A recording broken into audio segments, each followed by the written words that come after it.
दोस्तों 20 साल से लेकर 30 साल तक हमारी लाइफ का ये फेस होता है जिसमें हम बहुत कुछ सीखते हैं, बहुत कुछ पाते हैं और बहुत सारे एसेट्स बनाते हैं। और हमारी बनाई हुई वेल्थ, यही स्पेंडिंग हैबिट और यही नॉलेज जब हम 40 से 50 साल के हो जाते हैं तब हमें अच्छे खासे रिटर्न्स देती है। कहा जाता है कि पैसे कमाने से ज्यादा मुश्किल काम उन पैसों को संभाल कर रखना है और उन्हें सही से खर्च करना है। इसके बारे में जानते तो सब है, फिर भी इस मोस्ट इम्पोर्टेंट टॉपिक को लोग अपनी लाइफ से इग्नोर करते रहते हैं। उन्हीं में से एक इंसान है ये। दोस्तों आप में से ज्यादातर लोग इनको जानते होंगे और दोस्तों जो नहीं जानते उनको मैं बता दूं, ये है मिस्टर अनिल अंबानी। मिस्टर धीरू भाई अंबानी जी के बेटे और मिस्टर मुकेश अंबानी जी के छोटे भाई अनिल अंबानी शुरू से ही अपने स्पेंडिंग हैबिट और अपनी लग्जरियस लाइफ को लेकर काफी कंट्रोवर्सीज में रहे हैं। जैसे कि उनका मकान जो कि $1 बिलियन की वर्थ का है। अनिल अंबानी के पास $45 मिलियन की गाड़ियों का कलेक्शन है, जिनके अंदर रोल्स रॉयस, बेंटली और लैम्बोर्गिनी जैसी गाड़ियां मौजूद हैं। दोस्तों 2019 के अंदर उन्होंने फ्रांस में अपनी बेटी की शादी करवाई, जिसके अंदर उन्होंने अराउंड $60 मिलियन का खर्चा किया और जिसके अंदर दुनिया की सबसे famous pop star Katy Perry ने भी परफॉर्म किया था। और दोस्तों साल 2020 के अंदर इसी आदमी के नाम की खबर आती है कि प्रिंस अंबानी गोज बैंकरप्ट, जिसमें इनके ऊपर $700 मिलियन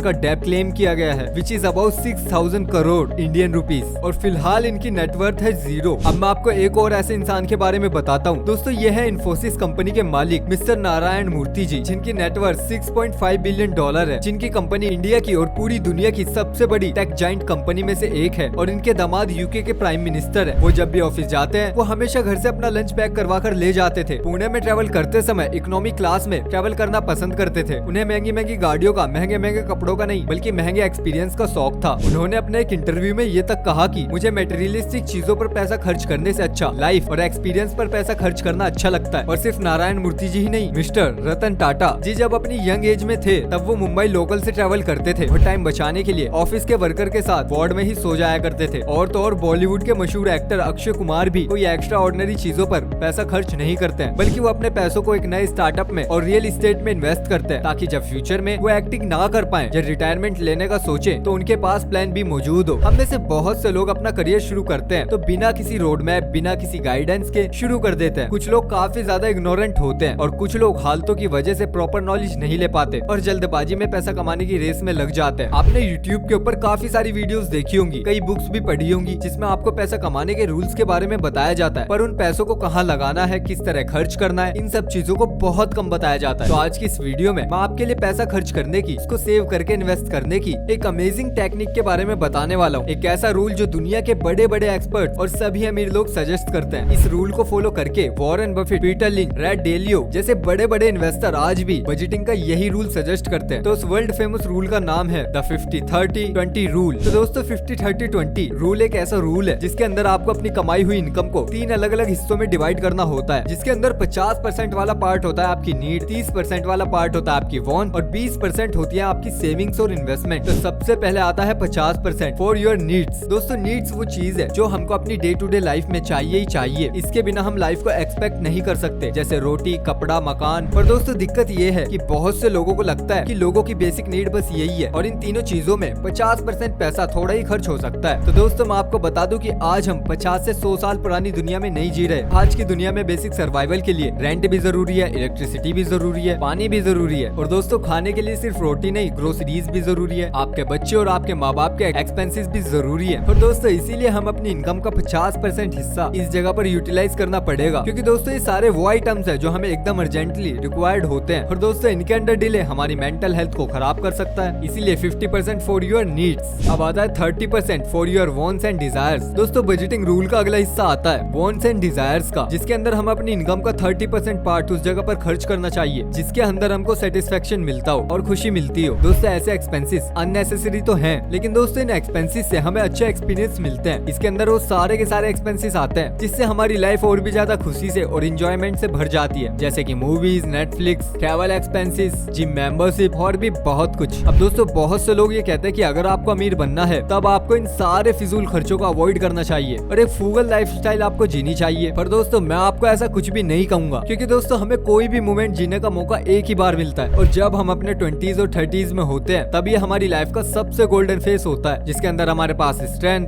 स्टेबिलिटी, फाइनेंस होता है। और दोस्तों अगर आप इन सब एक्सपीरियंस को नहीं ले पाओगे तब फ्यूचर में आप अमीर बनने के बावजूद भी रिग्रेट करते रह जाओगे कि काश मैं उस ट्रिप पर चला जाता, काश मैंने वो चीज खरीद ली होती। इसलिए 30% अपनी वांट्स एंड डिजायर्स को देना जरूरी है। इसके बाद आता है तीसरा सबसे important part, 20% should go to your savings and investment. ये 20% आपको अपनी फ्यूचर नीड को सिक्योर करने में काम आएगा। ये 20% इंश्योर करेगा कि आप और आपके बच्चे इससे फ्यूचर में बेहतर जिंदगी जी पाएं। और इस 20% का इस्तेमाल हम कर सकते हैं इमरजेंसी फंड बनाने में, या फिर आप स्टॉक से इंडेक्स फंड के अंदर इन्वेस्ट कर सकते हो। और आप एफडी के जरिए भी अपना पैसा सेव करके इन्वेस्ट कर सकते हो, जिससे आपका फ्यूचर हमेशा सिक्योर रहेगा। और साथ ही साथ आपको ये एम रखना है कि जितनी आपकी उम्र बढ़ती जाए, आपको इस सेव एंड इन्वेस्ट वाले पार्ट के परसेंटेज को बढ़ाते रहना पड़ेगा। और अपनी बढ़ती इनकम के साथ साथ अपना इन्वेस्टमेंट अकाउंट भी बढ़ाना पड़ेगा, जिससे कि आपको वो फ्यूचर गोल या जिसे हम रिटायरमेंट अमाउंट बोलते हैं वो जल्दी से जल्दी अचीव हो सके। और सिर्फ ये एक ऐसा पार्ट है जिसके अंदर आपको बहुत ही स्मार्ट डिसीजंस लेने की जरूरत है, जिसके अंदर आपको कितना कितना पैसा कैसे कैसे इन्वेस्ट करना है, ये सब आपको थोड़ा थोड़ा स्ट्रेटेजी के साथ प्लान करना होगा। तो इस 50-30-20 रूल को जानने के बाद आइए ये भी समझ लेते हैं कि रियल लाइफ में कैसे काम करता है। तो इसे हम समझते हैं एक एक्सेल शीट के जरिए, जिसके अंदर मिस्टर शाश्वत नाम का एक व्यक्ति है और उसकी सैलरी 30,000 रुपए है। तो शाश्वत अभी 23 साल का है और वो अपने फंड्स को कुछ इस तरीके से मैनेज करता है। अब दोस्तों इस एग्जाम्पल में जैसा आप देख पा रहे हैं कि शाश्वत हर महीने 50% यानी कि 15,000 रुपए अपनी नीड्स में खर्च करता है, 9,000 अपनी वॉन्ट्स में, जहाँ पर वो कुछ पैसा शॉपिंग में और OTT स्ट्रीमिंग में खर्च करता है, और बाकी के बचे 6,000 रुपए वो इन्वेस्ट करता है। पर दोस्तों जैसे जैसे उसकी एज और उसकी इनकम इंक्रीज होने लगेगी, शाश्वत को अपने इन्वेस्टमेंट अमाउंट को भी बढ़ाना पड़ेगा, क्योंकि दोस्तों इमरजेंसी फंड कोई भी इंसान एक टारगेट अमाउंट तक ही बनाता है। फॉर एग्जाम्पल 3 लाख या 4 लाख रुपए, उसके बाद इमरजेंसी फंड में वो इंसान पैसा नहीं डालता। और यही सबसे अच्छा ऑप्शन होता है स्टॉक मार्केट, इंडेक्स फंड में, म्यूचुअल फंड में इन्वेस्ट करने का, जिससे करीब छोटी सी SIP आपको कंपाउंड होने पर अच्छे रिटर्न्स दे सकती है। और दोस्तों अब सबसे बड़ा सवाल आता है कि हाउ टू अप्लाई 50-30-20 रूल। तो दोस्तों अभी जैसे मैंने ऊपर आपको एक एग्जांपल दिखाया कि अगर आपकी इनकम 30,000 रुपए है तो आप कैसे इस रूल को अप्लाई कर सकते हो। पर दोस्तों हर इंसान की इनकम अलग अलग होती है, तो ऐसे में 50-30-20 रूल को कैसे अप्लाई करें। तो उसके लिए स्टेप 1 आता है कैलकुलेट टोटल इनकम। तो दोस्तों सबसे पहले आपको अपनी टोटल इनकम को कैलकुलेट करना है, जिसके अंदर से आपको अपने बिजनेस एक्सपेंसेस और टैक्स को माइनस कर लेना है। इसके लिए आप अपनी पे स्लिप को देख सकते हैं कि आपको आफ्टर टैक्स कितना पैसा मिलता है। Step number 2 track monthly expenses. Income को जानने के बाद हमें पिछले कुछ महीनों के खर्चों को ट्रैक करना है, जैसे कि आपने पिछले महीने हुए खर्चों को ट्रैक किया और कैटेगरी बना ली, rent, groceries, shopping and entertainment etcetera. Expenses को ट्रैक करने के बाद इनको नीड्स, फोन्स और इन्वेस्ट वाले 3 अलग अलग कॉलम में डालना है। और ट्रैक करने के बाद आपको पता चल जाएगा कि पिछले महीने या फिर उससे पहले आप किस तरीके से खर्चा कर रहे थे और 50-30-20 रूल फॉलो कर रहे थे। अब दोस्तों आता है स्टेप नंबर 3 अप्लाई 50-30-20 रूल। और दोस्तों एक बार जैसे कि आपने अपने एक्सपेंसेस पर ट्रैक लगाया तो आपको समझ में आ जाएगा कि आप इस रूल का यूज कर रहे हो कि नहीं। और जैसे ही आपको ये पता चल जाए कि आप ज्यादा पैसों को अपनी वॉन्ट्स पर खर्च कर रहे हो और इन्वेस्ट तो आपने कुछ किया ही नहीं, तब आप उस खर्चे को कम करने की कोशिश करें और इन्वेस्टिंग को जल्द से जल्द शुरू कर दें। और अनिल अंबानी जी की तरह आप भी फालतू खर्चा करना बंद करिए, बजट बनाइए और अपने एक्सपेंसेस को ट्रैक करिए, क्योंकि याद रहे रिच इंसान सिर्फ पैसा कमाना ही नहीं बल्कि पैसों को कैसे संभालना है वो भी अच्छे से जानता है। तो दोस्तों ये थी हमारी आज की वीडियो। आई होप आपको इन्फॉर्मेशन पसंद आई होगी, और अगर आपको इन्फॉर्मेशन पसंद आई है तो प्लीज यार चैनल को सब्सक्राइब कर दो, वीडियो को लाइक कर दो। मिलते हैं बहुत जल्द आपसे अगली वीडियो में, तब तक के लिए बाय बाय, अपना ख्याल रखिएगा।